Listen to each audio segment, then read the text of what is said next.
यदि नहीं होंगे तो वो दिन दूर नहीं है जब भारत गजवाए हिंद होगा। हमारा विचार है, कुछ लोगों का इस देश में विचार है कि वो तिरंगा में चांद देखना चाहते हैं। हमारा विचार है हम चांद पे तिरंगा देखना चाहते हैं।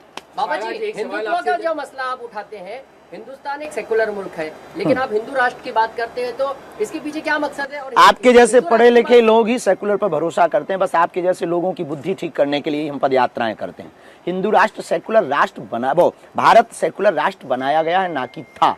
इसको बनाया गया है और जबरदस्ती थोपा गया है। हम किसी भी ये नहीं चाहते कि भारत हिंदू राष्ट्र होगा तो मुसलमान नहीं रहेंगे, भारत हिंदू राष्ट्र रहेगा होगा तो मुसलमान भी रहेंगे और ईसाई भी रहेंगे और बहुत स्वतंत्रता पूर्वक रहेंगे, इसी प्रेम पूर्वक रहेंगे। जैसे दुबई में 72 कंट्रियों के लोग रहते हैं, वैसे ही भारत हिंदू राष्ट्र होगा तो ये लोग कहीं जाने वाले नहीं। हम सिर्फ एक सलाह देना चाहते हैं, हिंदू राष्ट्र से शिक्षा नीति बहुत परिवर्तित होगी और शिक्षा नीति परिवर्तित होगी तो इस्लाम धर्म से उनके पढ़े लिखे लोग डॉक्टर, आतंकवादी नहीं अब्दुल कलाम बनेंगे। महाराज एक सवाल जो पूछना चाहूंगा आपसे कि बंगाल से लेकर के कश्मीर तक कई सारे जो नेता हैं वो हिंदू मुसलमान के खासतौर से हिंदुओं के खिलाफ एक साजिश की जो बात दिखाई दे रही है, एक सनातन के प्रचारक के तौर पर ऐसे नेताओं को आप सीधा कड़ा संदेश क्या देना?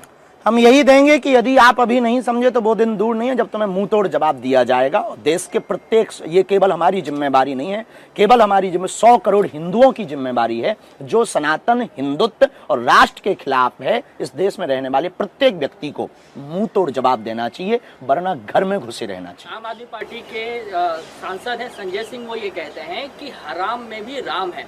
सवाल ये है कि हराम में राम देखने वाले लोग जो हैं, क्या उनको दूसरे जो धर्म विशेष के लोग हैं उनके नारों में कुछ अलग नहीं दिखाई देता है? ठीक है, वो अपनी अपनी दृष्टि है राम को देखने की, अच्छी बात है। बाबा जी उनको राम दिखाई दे हमारे खिलाफ। छतरपुर से, दिल्ली छतरपुर से आपने जो बांके बिहारी मंदिर जो है वृंदावन वहाँ तक आपने सजाया था सनातन के लिए, आप मथुरा में जो मंदिर है श्री कृष्ण भगवान का, उसके बारे में क्या कहेंगे, क्या लगता है? देखिए, राम लला हम आएंगे, मंदिर भव्य बनाएंगे, ये सपना पूरा हो गया। अब तो दूसरा नारा चालू होगा, कृष्ण लला हम आएंगे, माखन मिश्री खाएंगे। और इसके लिए हम बहुत ही जल्दी श्री कृष्ण जन्मभूमि के पास हनुमान चालीसा का पाठ करने जाएंगे। और ये पहली बार बोल रहे हैं, अब तक बताया नहीं पर अब बता देते हैं आपको। बाबा जी एक सवाल पूछना चाहता हूँ, काफी जो नौजवान हैं वो आपको फॉलो करते हैं, आपको मानते हैं।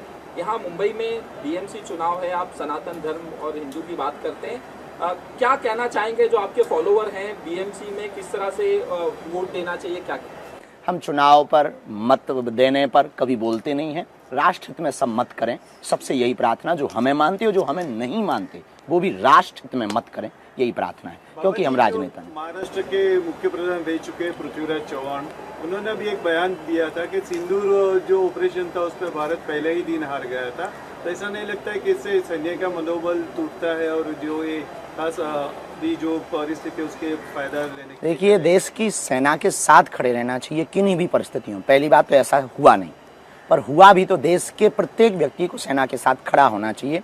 इस देश की यही सबसे बड़ी कमी है कि इस देश में लोग सेना के साथ खड़े नहीं होते हैं। इस देश में सिर्फ अपने साथ खड़े होने के लिए सेना को खड़ा करते हैं। ये इस देश का दुर्भाग्य है। हमें लगता है सेना, सुरक्षा और राष्ट्र, तिरंगा, इनके साथ कोई समझौता नहीं करना चाहिए। ये बयान या मुद्दे का विषय नहीं है, ये साथ में खड़े होकर के शिद्दत का विषय।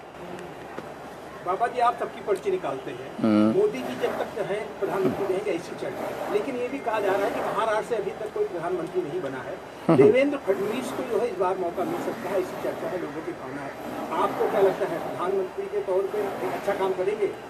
देखिए, जिस विचारधारा से वो चल रहे हैं, हम राजनेताओं पे बहुत, हमने पहले ही बोला, फिर भी आप घुमा फिरा के वहीं आते हैं। करे अच्छा हो, अच्छे हैं हमारे लिए तो बहुत अच्छे हैं और बहुत अच्छे सरलता के साथ, सहजता के साथ मिलते हैं।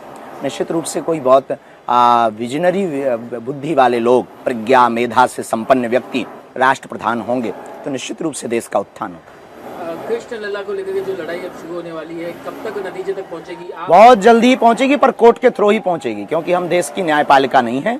हाँ, लेकिन हम अपनी पूरी कोशिश करेंगे हनुमान चालीसा पाठ से, यज्ञ से, हवन से, और फिर से हम वही बात दोहराएंगे, कृष्ण लला हम आएंगे, माखन मिश्री खाएंगे।